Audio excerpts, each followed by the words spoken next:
Did any of the following actually happen as described in these scary stories? Dogman rescued my cat from a tree. Dear Scary Stories NYC, I am a person who's been a fan of Dogman stories for as far back as I can remember. I hadn't realized it until recently, but I guess I believed in the creature long before I had my own sighting. I believed it was and is the most frightening predator in the American woods. And I also believed the people who reported that the Dogman is made of pure evil. And then my mind was bent and my reality twisted when Dogman rescued my cat from a tree. My parents refused to agree to let me give out our address, but we live in Pennsylvania, and it's pretty much the country out here for the most part. There's a cow farm and horses and whatnot like that. Our backyard was cut out of the woods, and the tree line defines its border. We have a family cat named Tom. Well, not really, but we'll call him Tom for the sake of this story. Tom is getting up in years. He used to jump up to a branch on a particular tree at the edge of our yard and meow loudly until one of us would come and get him. These days he climbs up there instead of jumping, as his front legs are stronger than his back legs. Sometimes we even lift him up to his branch so that he can meow and ask us to let him down. It's our little ritual, and we'll miss getting to do it with him after he's gone. So last week I heard Tom meowing in the backyard, and I rolled my eyes, putting down what I was doing to go out back and rescue Tom, plus pet him and give him all the attention he's used to. As I got out the back door, though, I saw something that stopped me dead in my tracks. Tom wasn't calling out to me inside the house. He was facing away from me, facing into the woods. And what's more, someone came out of those woods to greet him. Or perhaps I should say something. No, it wasn't a neighbor. No, it wasn't a stranger. It wasn't any kind of human being at all. There was a monster from the movies standing at the edge of our wood line.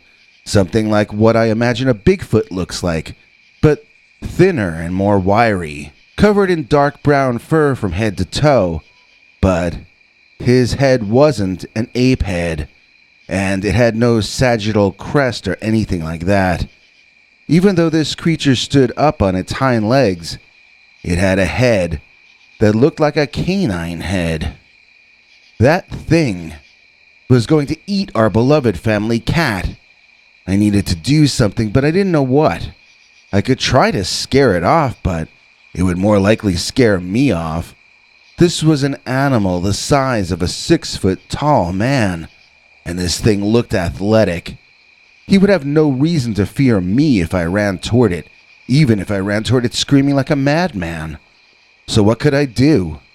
I froze to the spot, as confused as I was horrified. The dog-headed ape man took another step or two closer to my cat, and I looked away, not wanting to see what was going to happen next. When I looked back, though, the Dogman was nonchalantly and gently placing Tom back on the grass. When Tom trotted toward home, and the Dogman walked back into the woods in a bored manner, I couldn't believe what I was seeing. Tom walked right up to me. I picked him up, and since then, we do not allow him to go out back unsupervised. Was it just a random moment? Why did the Dogman not react to my old cat as prey? Why did he treat him as a friend or an equal? Had the Dogman recently fed? Would the small cat have been seen as a potential meal if he were hungrier? Or does he always see the cat as another person like himself? Do Dogmen just not eat cats? Or was my cat treated well just because of random factors? Did they already know each other? How much of Dogman behavior is contingent upon his attitude and mood at the time of the incident?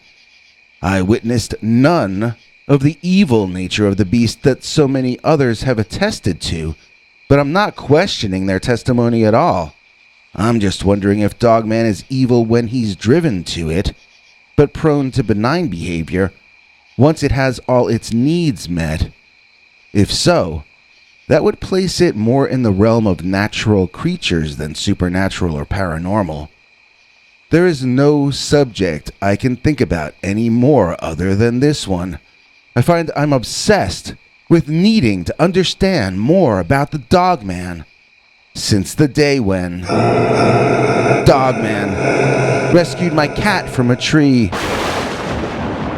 Don't go anywhere, we've got 2 more Dogman stories for you in a second, but first, some Verslieb. Cheyenne Broomfield like a windshield. Thankful I am to our Cheyenne. Please join us in thanking this episode's executive producer, Cheyenne Broomfield. In return, we share our weekly Sunday night uncensored scary Dogman stories with them, and we can share them with you too. All you need to do is join our PayPal subscribers club at peterbernard.com, or else do what Cheyenne Broomfield did and click the join link below this or any of our videos to become a channel member. And now, onto our second of 3 all-new Dogman stories in this episode, and we call this next one, I Saw Dogman Spying on My Sister.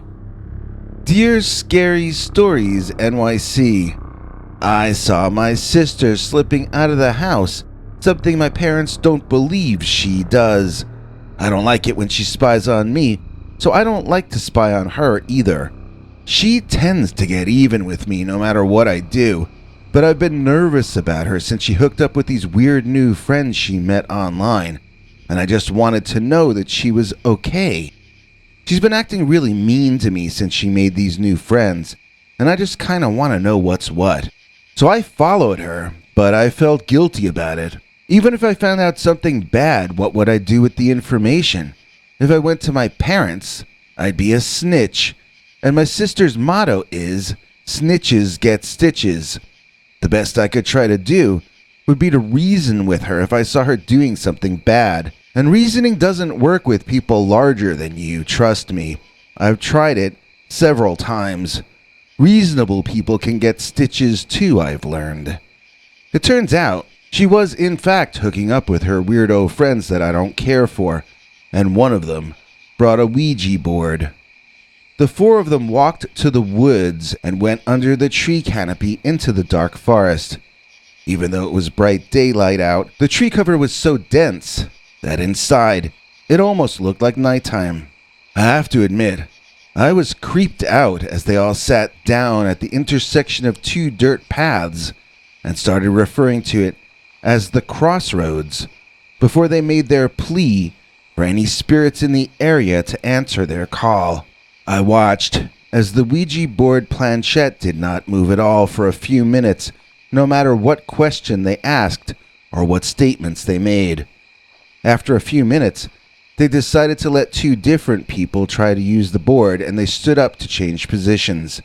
It was at that moment I saw it. There was someone else in the midst of us, someone I hadn't noticed before. There was a dog-headed, hairy, giant man, and he was observing my sister and her friends thoughtfully from the bushes along on the other side of them from where I was hiding. So now I was spying on the Dogman, who was spying on my sister. Well, I wasn't spying on that Dogman for very long. He saw me just as surely as I saw him. His eyes locked onto mine, and he began growling loud enough that I could hear it all the way on the other side of that gathering of Ouija board users. My sister and her friends heard the growling too, and their session began to break up. I don't know what they thought they were hearing, but they couldn't have imagined how much danger they were actually in. I took off for home, hoping to get there first, preferably unseen. My heart was beating harder than it had ever beat before. I was afraid in so many different ways at once. I didn't want to get discovered by my sister because that would lead to physical pain. And I didn't want to get caught by the Dogman because, well, for the same reason multiplied by 1,000. The entire run home, I could hear someone, or even more than one someone, chasing me. I could feel them all around me. I don't know if it was my imagination, but I was never so scared in my life. When I burst into the house, I still didn't feel safe, and I ran up to my room to cry. I admit it, the entire situation was too much for me. So I never told my parents about it. I never told my sister about it either. She hasn't snuck out to see those friends since then, but I feel like she will sooner or later. I wash my hands of her. I can't protect her if she's gonna punish me for it. I have to accept that she's old enough to make her own decisions, and that some of them might be terrible choices. I have to accept that she may never be safe again since I saw Dogman spying on my sister. Was I chased by Dogman while I experienced missing time?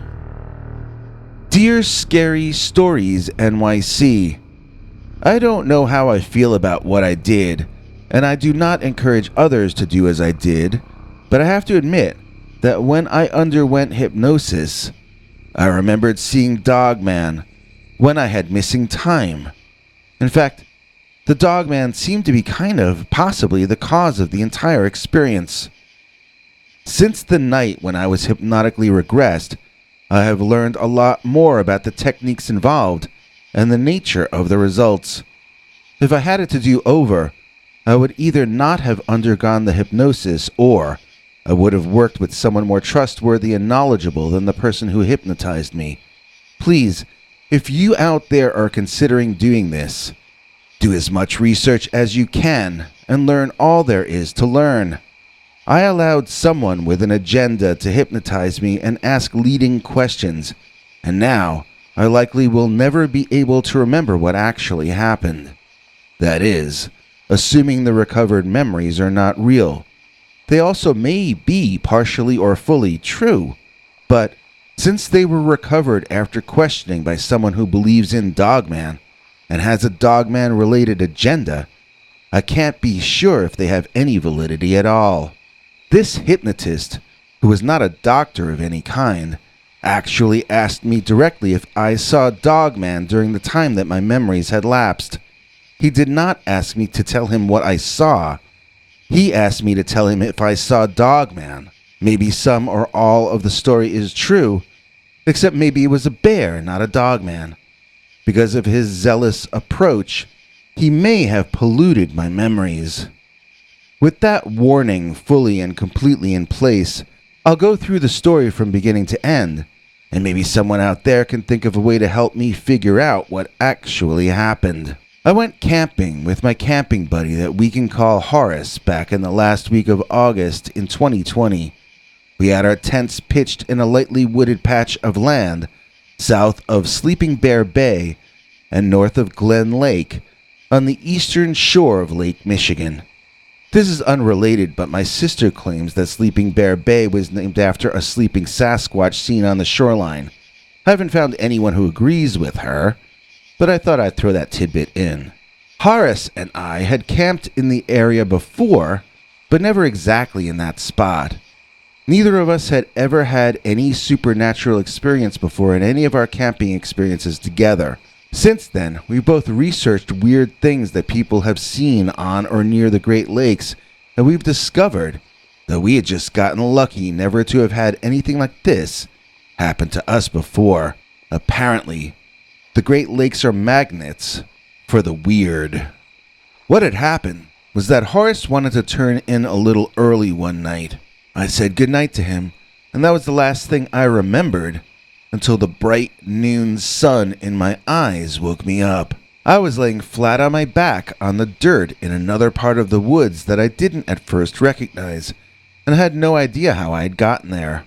Only the back of my clothing was dirty, so I had apparently just laid back and never moved again before waking up.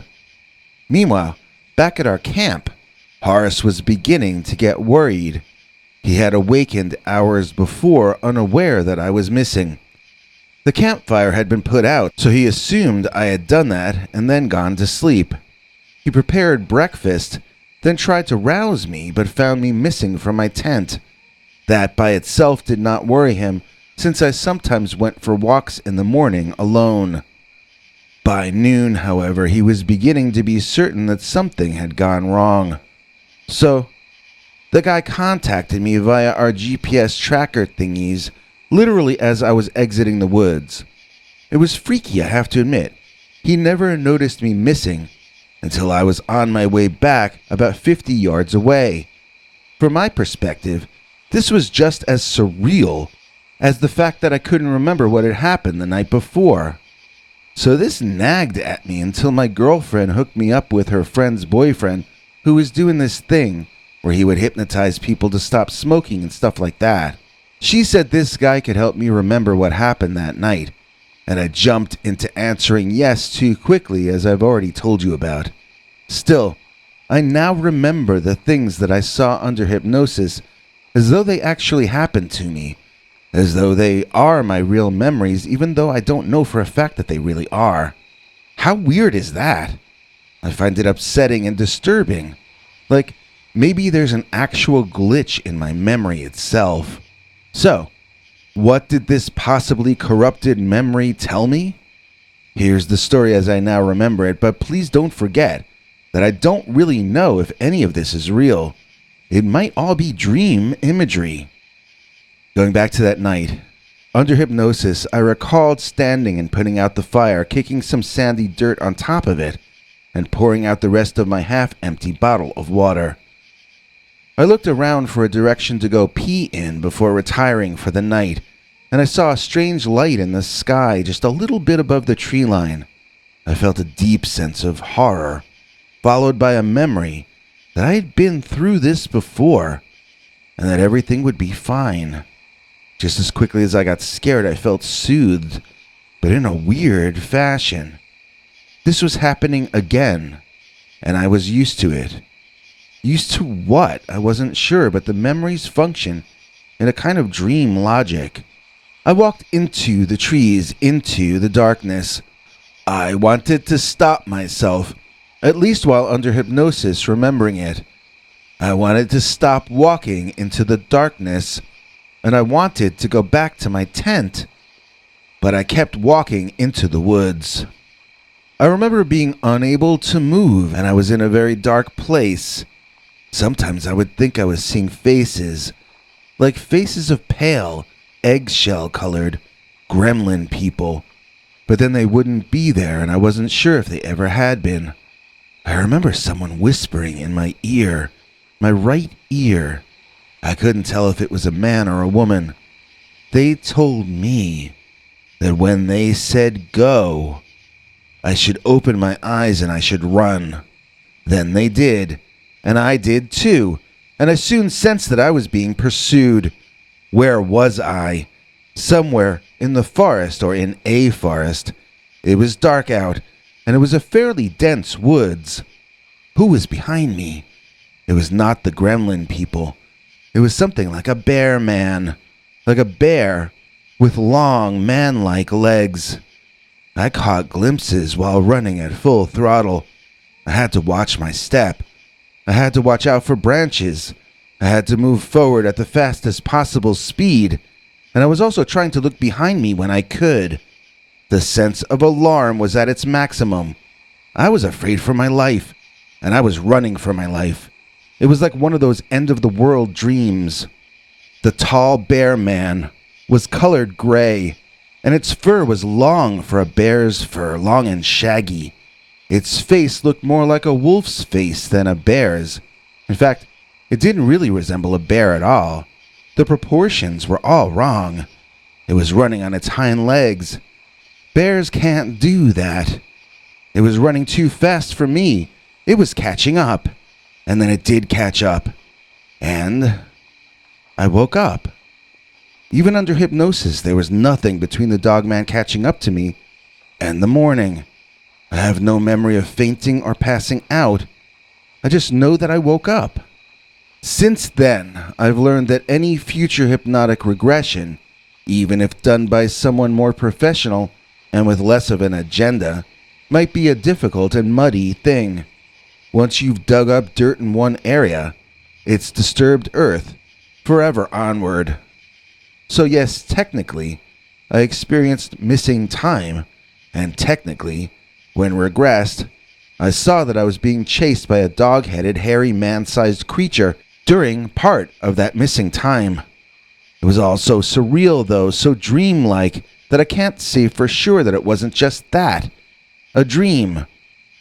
I don't know that any of it happened, while it's also true that I don't know that it didn't.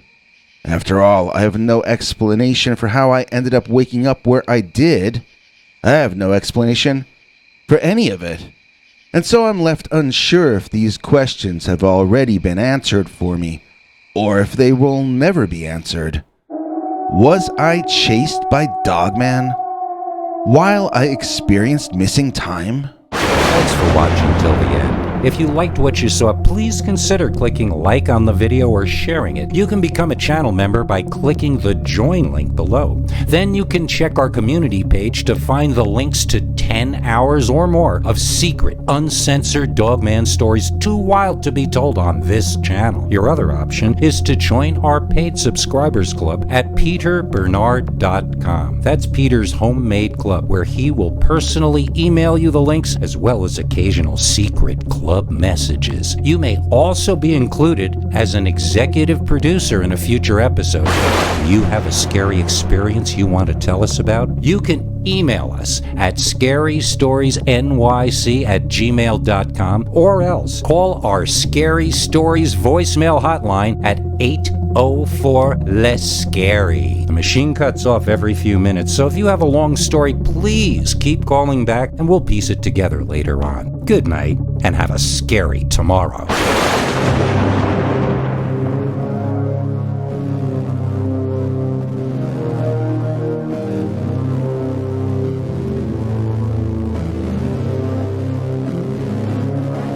Come back for more scary stories.